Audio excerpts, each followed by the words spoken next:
Welcome to She's Got This, the podcast for ambitious women who want to grow and scale their business and use the power of intentional energy direction to design their very best life. I'm your host, Christine Gallagher, award-winning business coach and mindset mentor to female entrepreneurs. If you're ready to own your brilliance while making bank, step into the absolute best version of you, and become a force for positive change in the world, you're in the right place. Let's do it.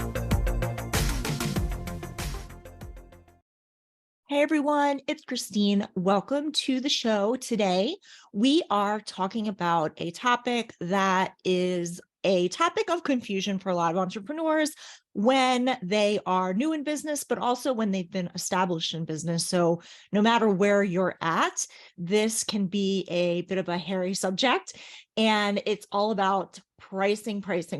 So particularly today, we're going to talk about pricing as you are scaling your business.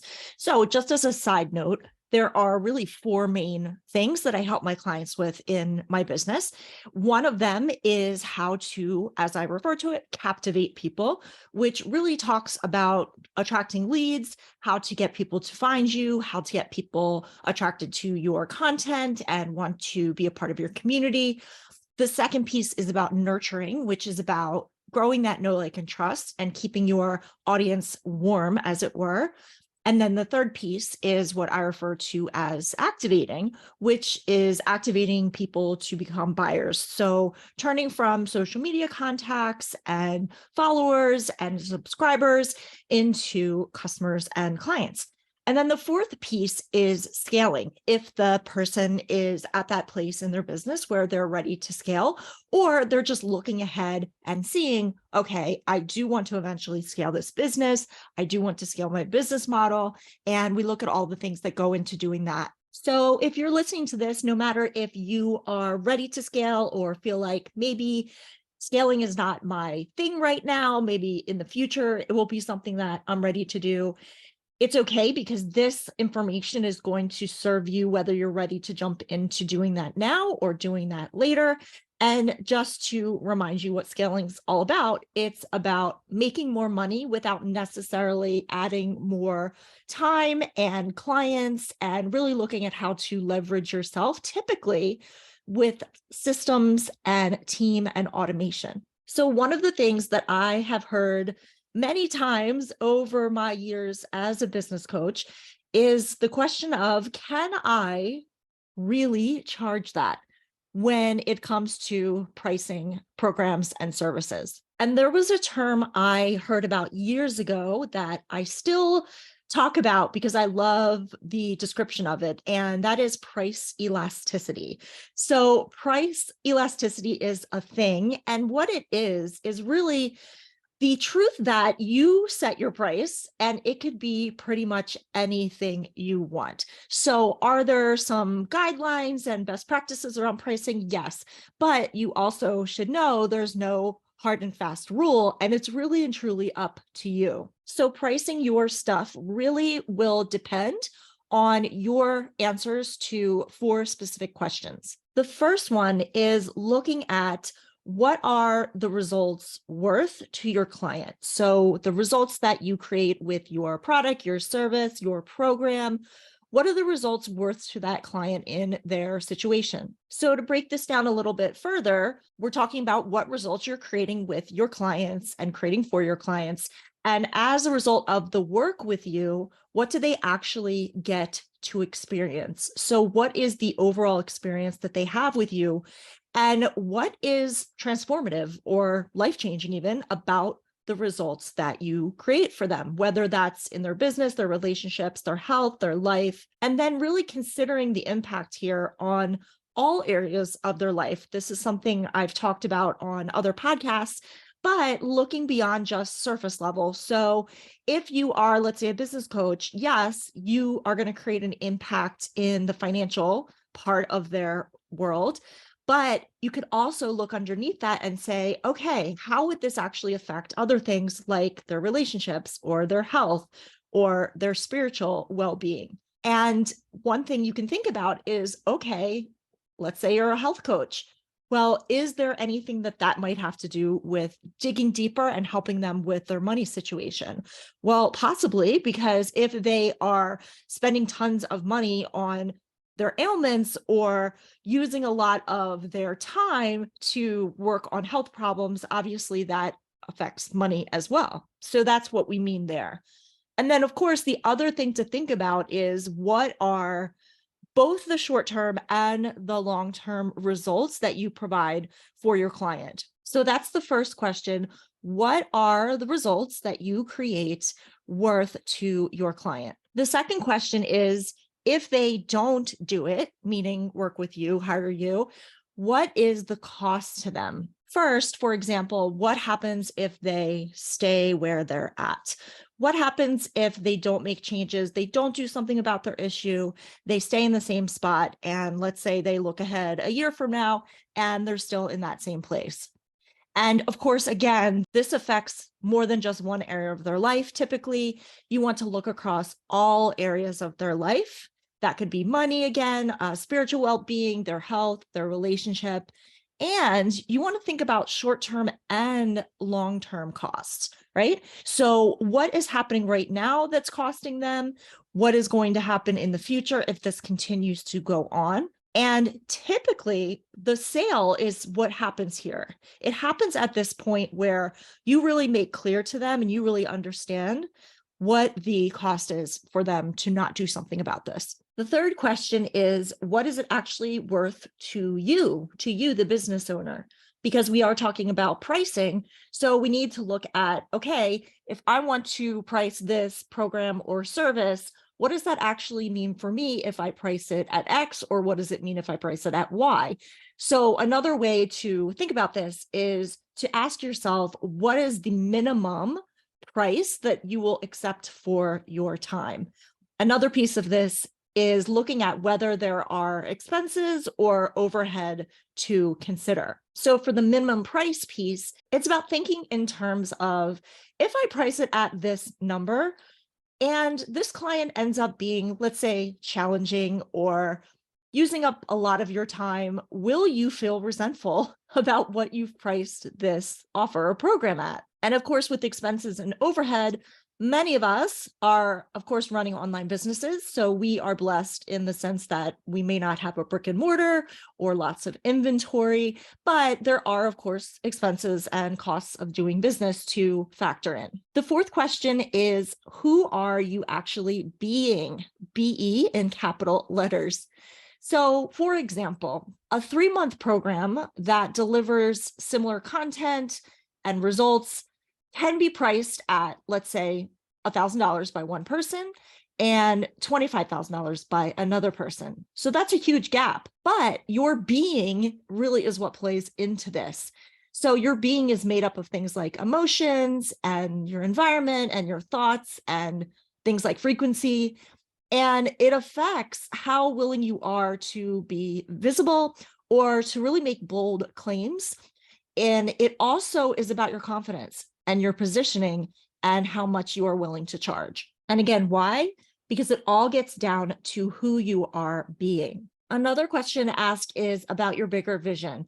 So is your bigger vision for your business and your life and your future aligned with your price? So a way to put this would be, if the pricing that you're thinking of is creating an inner conflict when it comes to looking at where you want to take your business, then that's something you can adjust. For example, if you want to be the person who charges high ticket prices or wants to be known as somebody who offers premium type programs, premium pricing, then maybe the price for what you're offering today is going to be affected by that when you're looking at, okay, if I want to be known for this, then if I price this really low or at a place where I'm going to feel resentful for pricing it at this price point, then that's something to look at. The last question here is really about tapping in, just like tapping into your heart, your inner knowing, because I find that if you do tap into that, you deep down know. So if that is true, what do you know that you should be charging? Because I personally believe that you always know. And one way to look at this is, what needs to be true or has to be true in order to easily receive the price that you want. So at this point, you can add it up. And what it adds up to is basically your bottom line, which would be the minimum you must receive. So when we say add it up, it's about looking at what's it worth to the client in terms of results and outcomes. And also, what are the costs if they don't do it, if they don't solve their problem or get help? Also looking at, again, its worth to you. What is the lowest price you will accept? And what is also the most you can see yourself charging? And then the being piece. So you want to choose a price between the two. This is typically the minimum that you must receive. And again, you want to make sure things like expenses are covered as well. And I can't emphasize enough how crucial it is to remember that your work has value. So picture that like underlined and with 10 exclamation points. You want to get in reality about this. Sometimes what I'll do is I'll actually make a list to remind myself of everything that has contributed to the value of my work. And that's something that I suggest my clients do a lot as well, to really put them back in that place of, you know what? I'm really good at this. I really have a ton of experience, or I create these amazing results, and just remind yourself to sort of soak that in when you forget. So to be more specific about this, when we talk about making that list, some of the things that you could include would be your natural talents and skills. What are the things that come naturally to you that other people may not have? They're special to you. Also, skills and talents you have learned along the way. So maybe they're not inherent or natural, but you've picked them up in your time in life. You also want to look at any bodies of work or systems you've created. Your life experience, of course, should go into this as well, and any degrees or training or schooling, etc. If you've written books, that's something to consider, of course. If you've had jobs that relate to what you're doing that you could use as a way to remind yourself, hey, I have these skills, I've had experience with this, you want to look at that. You also want to look at your testimonials. I always talk to my clients about having some sort of smiley folder in their email or something on their computer where they can collect testimonials and kudos and kind words. Because again, when you're having an off day or you're doubting or questioning, it's nice to go back and look at the results that you've created and what people have given you as feedback as far as how you have helped transform their situation. And then, of course, looking at what you love and what you are valued for. And that includes by yourself, valued by you, and what you love about you. So I always suggest that once you do a list like this, you allow yourself some quiet time and almost go into a meditative state, if you'd like. And what I do is I get into that state and then I read the list out loud.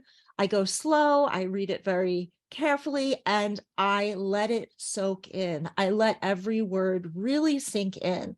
So if you do this, I really suggest that you allow yourself to receive your greatness and feel into that expanded version of yourself. This can be really powerful. So because we're talking about pricing, we also have to talk about busting through plateaus. So plateaus are things that happen in business. It's totally normal, totally natural, but it can be really frustrating. And I've been there myself several times over the years. So I want to talk about this process. So your current income right now in your business really equals how much you're willing to receive at this moment.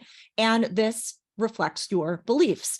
So the amount of money you're currently making is really just a reflection of how much you're willing to allow in. So that goes to your current belief structure, which is, as we know, set up to keep your state in place. So you are a multidimensional being and there are no limits. So you don't have to stay in that same state. Now, the bigger spiritual truth that I believe here is the fact that it already exists. What you want already exists. The level of income already exists. You wouldn't want it. You wouldn't be able to conceive of it if it didn't already exist. So if you want something, always remember that it is already here. So let's look closer at this process of busting through a plateau in your income. First, you really want to look at the current situation. And this is based on facts. So what is your pricing right now?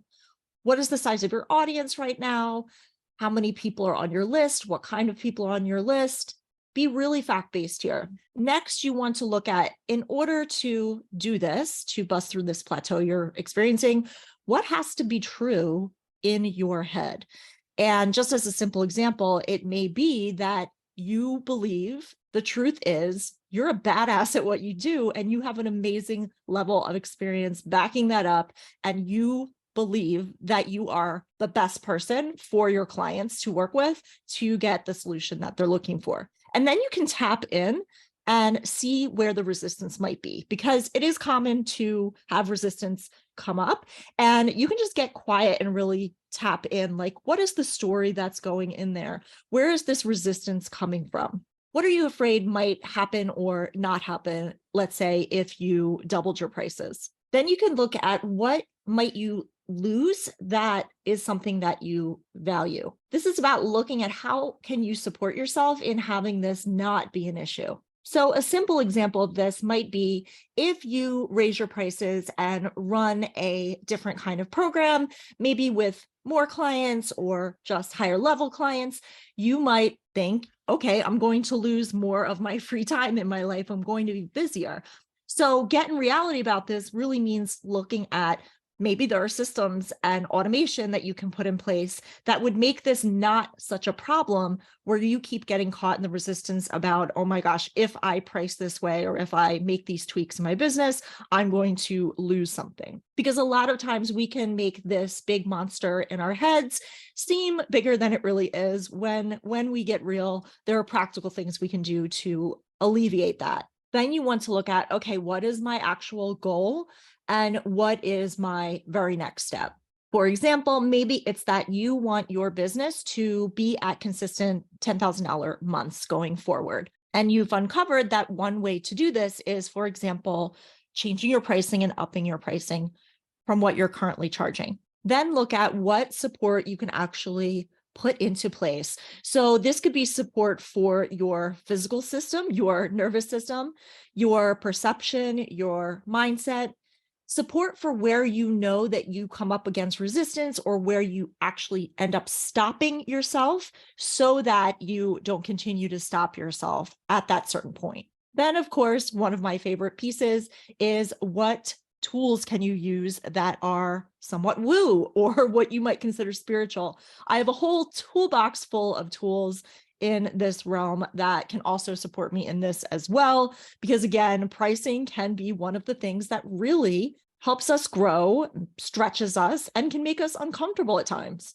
And then, of course, at the end of the process, you keep going and you celebrate any decisions you've made to move yourself forward to break through that plateau. So I believe we all have a higher self that knows things that we, as our everyday human self, may not be able to see. And you can tap into your higher self when it comes to pricing, of course.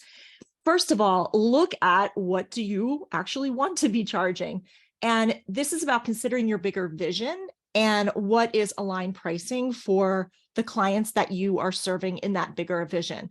And this is about claiming it, right? So nothing really happens, nothing really moves without claiming it first. And then what kind of clients is it actually for? Who do these clients have to be in order to pay that? So some of the things you can look at is, what will you expect of your clients in your program?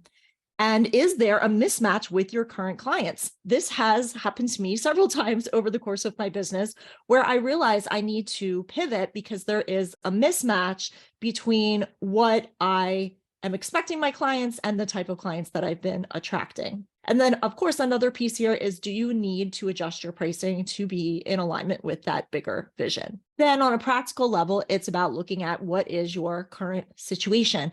And not only looking at the current situation, but looking at it minus the story you might be telling in your head. So what are you charging right now? How many clients do you have at those rates? Who's in your community? How many people are on your list right now to the best of your ability? And remember that your clients are always there right now. So even if you feel like your list is small and, oh my gosh, I have to completely get a new list because none of my ideal clients are on my current list, that's not always true. Sometimes they're there, they're just waiting for you to, for example, upgrade or up level your messaging, which will allow them to show up and feel like they're being spoken to directly. And tapping into your higher self is also an opportunity to look at how you're showing up as a leader and what actually needs to shift in order to call in and work with your soulmate clients. And some of the things that I remind my clients about in this area is that their fee reflects the confidence in their skill set and in everything. So your most ideal soulmate clients, they want your confidence and they expect your confidence. So you want to be in alignment with that, and you want to be 100% in alignment with the truth that there is no lack. Money also is not all powerful. You actually have power over money, and you are the catalyst for that money, which is hugely powerful. So it's a choice how much money you receive. Another thing to mention here that we just touched on is messaging. Does your messaging need to shift in order to call in the type of clients that you want to call in? If you find yourself calling in clients that aren't aligned with your vision or are not feeling like the soulmate clients that you feel happiest and most satisfied when you're working with them, messaging is a big place to look. How do you need to change your messaging? How do you need to change how you're talking to them in order to call in the right people? And then you can look at another practical sort of question, which is realistically, what is the plan and what is the time frame to have all the clients you want at the new pricing? So this is not about overthinking or over planning. You will start calling in the new people that you want immediately when you shift your leadership frequency and when you shift your messaging too. And of course, when you back that also with fierce expectation that the clients are there and they will pay. So you want to have a realistic time frame and plan that will keep your ego mind from ping-ponging around and pulling you off track. So this is where I tap into my favorite manifestation tools, for example, with these questions and around this decision to charge more or up my prices. You get to have this new pricing now. Something else to look at when we're talking about this topic is, how do you raise your prices and still keep your best clients? How do you do that?